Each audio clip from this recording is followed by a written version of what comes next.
She spat on his shoes, right there, in front of the whole congregation. The bride laughed, her white dress catching the morning sun, her bridesmaids covering their mouths with perfectly manicured hands, and the old man on the church steps just looked down at his worn sandals, said nothing, and wiped the spit away with the hem of his own torn shirt. Nobody moved to stop her, nobody said a word. And the groom? He was somewhere inside the church, fixing his cufflinks, completely unaware that the woman he was about to marry had just done something that would unravel every carefully built wall of his empire. And his heart. But here's the thing nobody in that crowd knew. The beggar standing there, absorbing that humiliation with the patience of a man who has survived far worse, he was not who he appeared to be. And before that afternoon sun set over Lagos, every single person who witnessed that moment would wish they had looked closer, much, much closer. If you enjoy thrilling African stories, don't forget to like, subscribe, hit the notification bell, and tell us where you are watching from. Your support means the world to us. His name was Emeka Obinwusu, and in Lagos, that name did not just open doors, it practically built the doors. By the age of 43, Emeka had constructed what financial journalists called the most quietly assembled empire in West Africa. He never appeared on covers voluntarily. He never gave interviews. He was the kind of man who sat in the back row of rooms that other billionaires fought to sit in the front of. His company, Meridian Holdings, had its fingers in deep-water oil contracts along the Niger Delta. 3 of the largest logistics networks connecting Lagos to Abuja and Port Harcourt, a real estate portfolio on Banana Island that made other developers look like they were playing with Lego bricks, and a tech investment arm that had quietly backed 11 startups, 4 of which had already gone on to become household names across the continent. People called him the Quiet Storm, not because he was soft, but because by the time anyone realized he had entered a negotiation, he had already won it. Emeka had the kind of face that could sit across from a governor and make the governor feel like he was the one being interviewed. Sharp jaw, calm eyes, the unhurried manner of a man who had long stopped needing to prove anything. He wore simple clothes, avoided the kind of gold-plated excess that Lagos money often announced itself with, and drove himself in a plain black Toyota Land Cruiser, rather than the convoy of Prados most men at his level felt entitled to. He had built all of this, and none of it had filled the particular hollow space that sat in the center of his chest. Because Emeka Obinwusu had a secret that not even his closest board members knew. A secret that had a face identical to his own. You need to understand something about the Obinwusu family to understand what came next. They were from Nui, old money from a father who had started with nothing but a mechanical workshop and the kind of stubbornness that could outlast drought. Chief Obiora Obinwusu had built his fortune through auto parts trading, then diversified through the 80s and 90s until his name was synonymous with industrial supply across the southeast. He had 2 sons, identical twins, born 7 minutes apart in a government hospital in Onitsha during one of those humid August nights when the whole world feels like it is holding its breath. Emeka was the first, Chukwuebuka was the second. They grew up together, closer than most brothers, sharing a bed until they were 8, finishing each other's sentences until they were 12, building a language between them that their parents sometimes could not follow.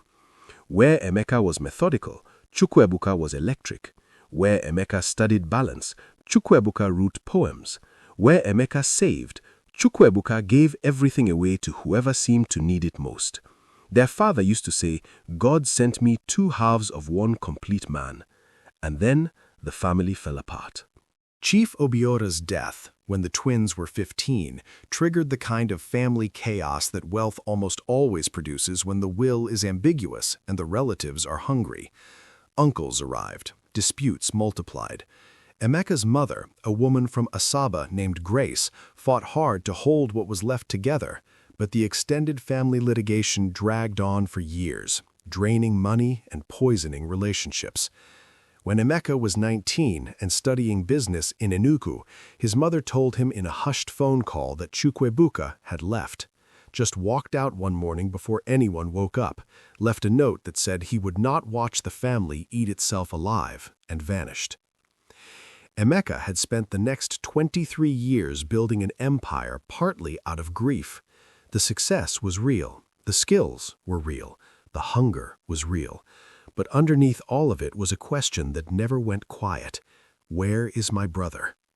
Private investigators found cold trails, rumors of a man matching Chukwebuka's description working on fishing boats in Badagry, a sighting near a monastery outside Benin City, a name on a refugee aid register in Kano that turned out to be someone else entirely. And then, nothing. And then, a wedding.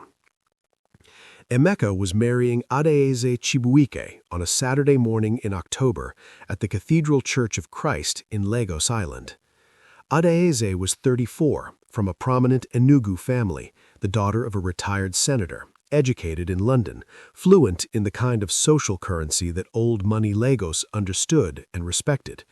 She was beautiful in the way that expensive things are often beautiful, immaculate, considered, and slightly cold at the edges.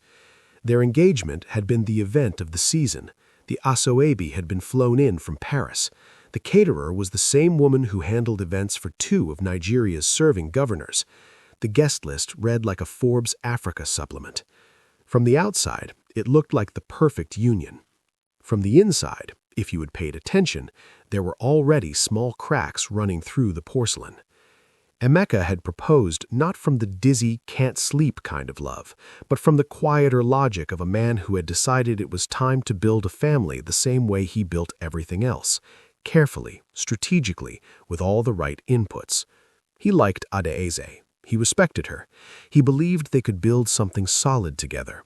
Whether his heart was fully in it was a question he had stopped asking himself. Adaeze, for her part, had made no secret, at least not to her closest friends, that she understood exactly what this marriage was: a merger, a beautiful, socially approved merger between 2 excellent families. She had said, once over wine with her friend Ngozi, that love was something for people who could afford to lose. She was not planning to lose anything. This was the energy she carried down the aisle that morning. This was the woman who stepped out of the black Mercedes at the cathedral steps at 9:47 in the morning, lifted the hem of her dress to avoid a puddle from the previous night's rain, and noticed, sitting on the low wall beside the church entrance, an old man. He was perhaps 60, perhaps older. His clothes were the color of dust and long use. His sandals were cracked along both soles. He had a plastic bag beside him that appeared to contain everything he owned. His face was gaunt but calm. His eyes, and this was the detail that Adaeze somehow missed in her irritation, his eyes were sharp, clear, the eyes of a man who was watching everything and missing nothing. He was not begging, he was simply sitting. But Adaeze looked at him the way some people look at things that offend their aesthetic, the way they look at a broken gutter on a good street or a stain on a new tablecloth, something to be removed. She said, loud enough for her bridesmaids and the small crowd gathering on the steps to hear, "Why is this dirty old man sitting here on my wedding day? Can someone remove him from my steps?" The man said nothing. One of the junior ushers moved toward him nervously, but before the usher reached him, Adaeze had already stepped closer herself, and in a moment that her bridesmaid Ngozi would later describe as the most shocking thing she had ever witnessed at a social event, Adaeze deliberately knocked her bouquet against the man's plastic bag, sending its contents scattering across the steps, and then, almost casually, her heel came down on the man's bare foot. And when he gasped and bent forward in pain, she said, quietly but distinctly, "Move, you are embarrassing me."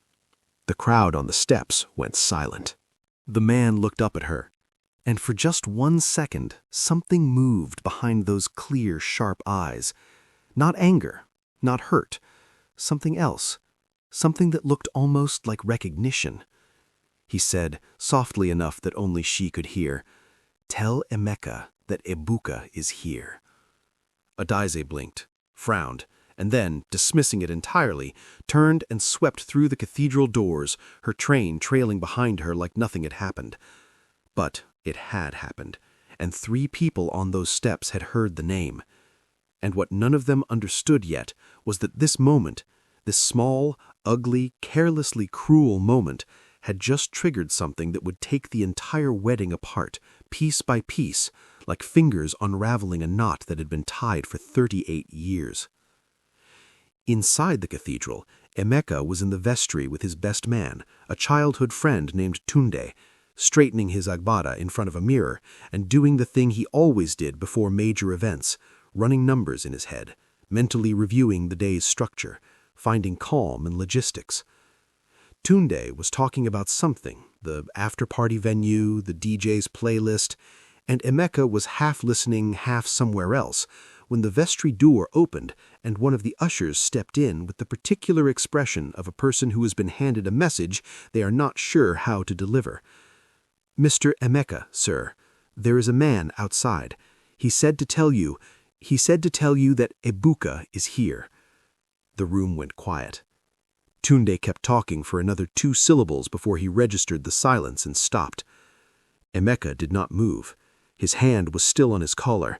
His eyes were in the mirror, but the color, the particular confident, settled color of his expression, drained like water out of a tipped glass. He said, barely above a whisper, "What did you say?" The usher repeated it. Emeka turned from the mirror. He looked at Tunde, and Tunde, who had known Emeka for 30 years, who had watched him negotiate with ministers, who had seen him walk out of boardrooms where other men crumbled, would later say he had never seen his friend's face do what it did in that moment. "Where?" Emeka said. "He is outside, sir, on the steps." Emeka was already moving. He pushed through the side door of the cathedral and came around the building at a pace that was almost a run, his agbada catching the morning air, his shoes on the stone path making the particular sound of urgency. The guests who were still gathered on the steps turned to look. Adaize, who had paused near the cathedral entrance to speak to her mother, turned too. And she watched, her mouth slowly dropping open, as her groom, Emeka Obinwosu, the quiet storm, the man who had never in their entire 2-year courtship displayed a single unguarded emotion in a public setting, fell to his knees on the cathedral steps in front of the dusty old man with the cracked sandals. And the dusty old man, who had not moved from the wall, who had calmly gathered his scattered belongings back into his plastic bag and sat quietly as though he had nowhere else to be and all the time in the world, looked down at Emeka with those sharp, clear eyes, and after a moment that seemed to stretch wide enough to hold 38 years of silence, said one word, "Na, brother." And Emeka, billionaire, empire builder, the quiet storm of Nigerian commerce, pressed his face against the old man's knees and wept. The crowd on the cathedral steps did not speak, not a single person. Even the birds seemed to stop. A child near the entrance began to say something, and her mother pressed a gentle hand over her mouth without even looking down. This was the silence of something sacred being witnessed, the silence of a wound being, at last, opened to air. In the minutes and then hours that followed, the story came out in pieces. Chukwuebuka Obinwosu, Ebuka, had not disappeared cleanly at 19. He had left the family, yes, with the intention of returning once the storm had passed. But storms and families have a way of extending themselves. He had ended up working with a small NGO in Kano, fell into faith-based community work, lived simply, gave everything he earned, moved frequently, never accumulating, always passing through. He had heard about Emeka's success from old contacts, but had decided, in the way of a man who had made peace with specific things, that his twin had built a life that did not need disruption. He had come to Lagos for the first time in over a decade, not because he had tracked Emeka down, but because a friend of a friend had mentioned the wedding, had even shown him a newspaper clipping with Emeka's photograph, and something in him had simply decided that 38 years was enough. He had sat on those steps since 6 in the morning. He had no phone. He had the name. He had believed, correctly as it turned out, that it would find its way inside. When Emeka heard all of this, sitting beside his brother on the cathedral wall, his agbada now rumpled, his wedding guests standing in confused, murmuring clusters, Adaeze somewhere behind him very still and very pale, he held Chukwebuka's hands in both of his own and kept saying in Igbo, "I have been looking for you. I have been looking for you." Chukwebuka said, "I was not hiding from you." Emeka said, "Then why did you not—" Chukwebuka said, "Because I did not want to come as a burden. I wanted to come when I had something to give." He paused and then smiled, and it was Emeka's own smile, identical, startling. "I think I came today because I had something to give. I just did not know what it was yet." Emeka stood up from the wall. He walked to Adaeze. The crowd parted, naturally, instinctively, the way crowds always part when they understand something significant is about to be said. Adaeze met his eyes, and to her credit she did not look away. She had always been, whatever else she was, a woman of nerve. Emeka said quietly, looking only at her, "Did you know who he was?" She said, "I didn't, but I wouldn't have. I didn't know." Emeka said, "I know you didn't know who he was. What I'm asking is, does it matter to you that you didn't know? Because it matters to me." The silence between them lasted perhaps 4 seconds. Adaeze said softly, "Emeka?" He said, "There is a man on those steps who spent 38 years living for other people and asking for nothing. He came here today with a plastic bag and my name and nothing else, and you put your heel on his foot and told him he was embarrassing you. And I need you to understand that the man on those steps is the other half of everything I am. He is my brother. And I don't know who we are to each other, you and I, if that does not mean something to you." Adaeze said nothing. Emeka nodded slowly as though she had spoken. Then he turned, walked back to his brother, and said, "Come inside. Let us get you some food. We have a lot of talking to do." The wedding, as planned, did not happen that day. What happened in the weeks that followed moved through Lagos society the way all genuinely shocking things move, in waves, each wave slightly larger than the one before, each retelling gaining weight and texture. There were people who said Emeka had lost his mind, people who called Adaeze's father to express their sympathy for the family's humiliation, people who blamed Chukwebuka for showing up unannounced, people who blamed Emeka for making a scene. There was an editorial in a lifestyle magazine that used the phrase emotional instability in high net worth individuals in a way that was clearly about him without using his name. Emeka read none of it. He had moved Chukwebuka into the guest wing of his home in Lekki, not as a charity case, but as a man who had been owed 38 years of family meals and was going to receive them. He had brought in his personal doctor to assess Chukwebuka's health. He had sat with his lawyers about restoring his rightful share of their late father's estate. And every evening, in the hour before dinner, the two of them sat on the back veranda of the house that looked out over the lagoon and talked. Not about money, not about what had been lost or what needed to be recovered, about their father, about their mother who had died 6 years ago and about whom Chukwebuka had never stopped thinking, about the games they had invented as children, about the texture of memory when you have been carrying it alone for nearly 40 decades and then suddenly you are carrying it together. Emeka would later say that those veranda hours were the first time in his adult life he had felt correctly assembled, like a machine that had been running with a missing component and simply one morning had the part restored. 3 months after the wedding that wasn't, Adaeze called Emeka. She did not call to resume. She was clear about that. She called because, she said, she had been thinking about what he had said on the cathedral steps, about not knowing if it mattered.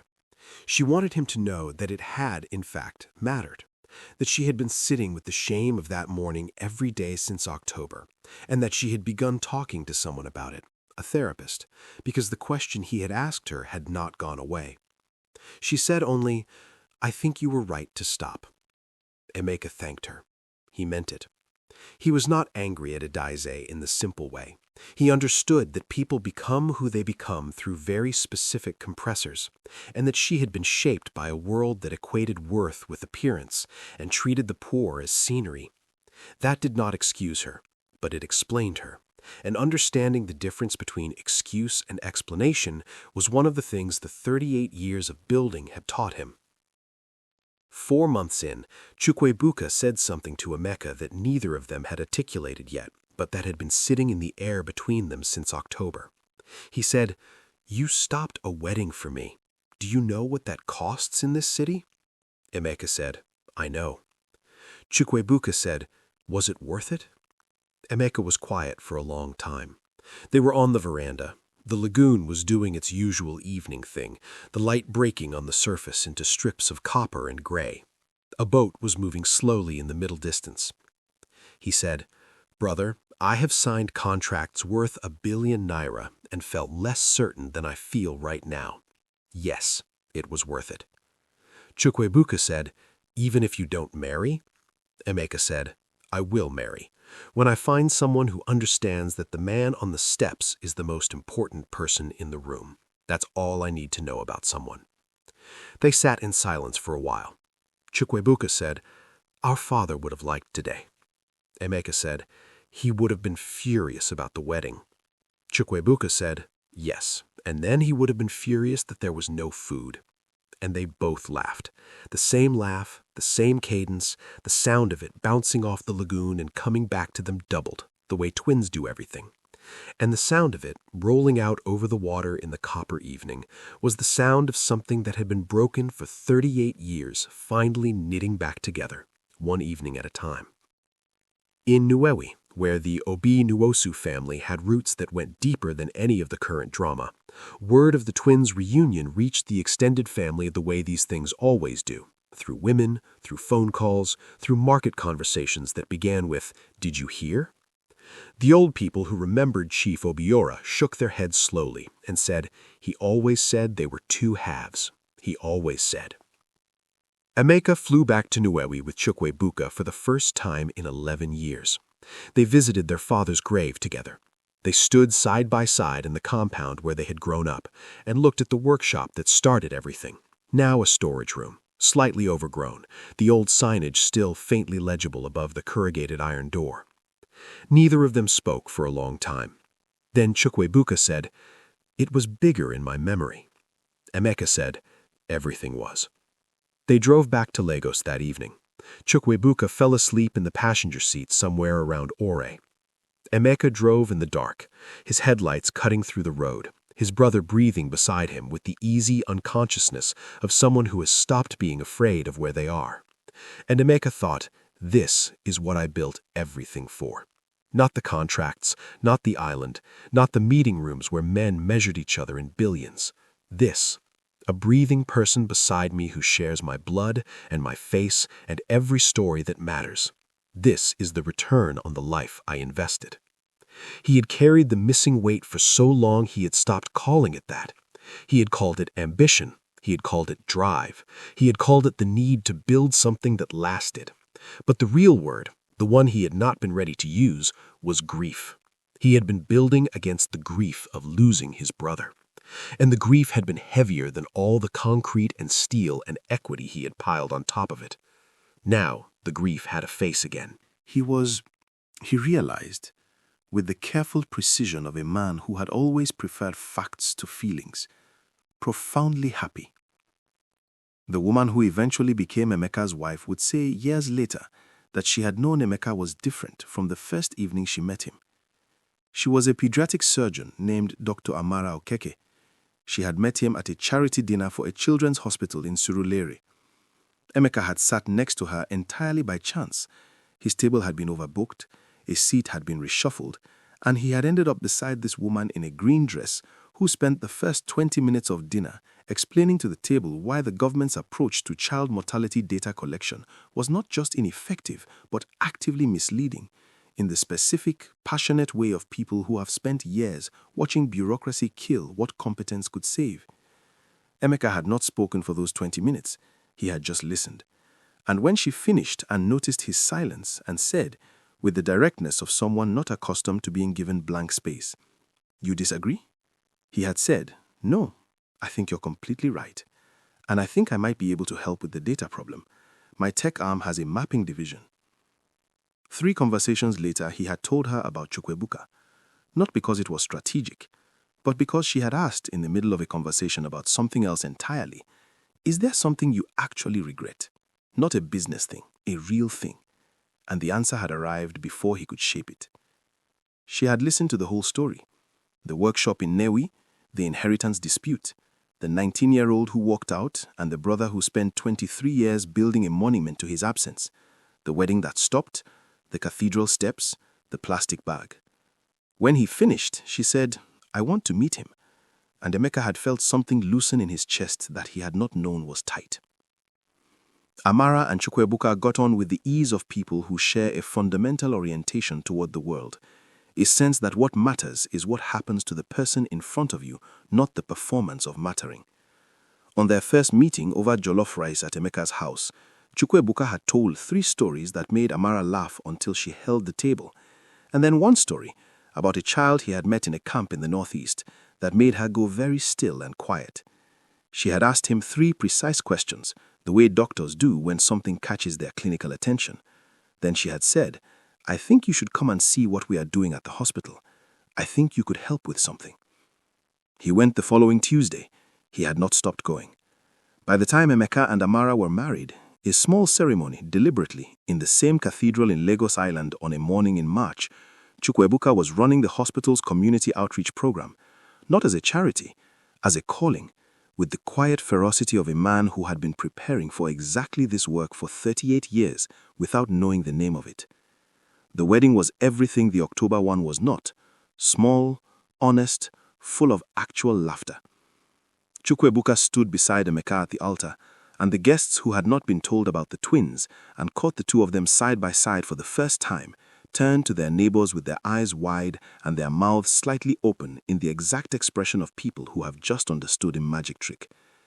When the pastor asked who gives this man, it was a running joke among the 4 of them.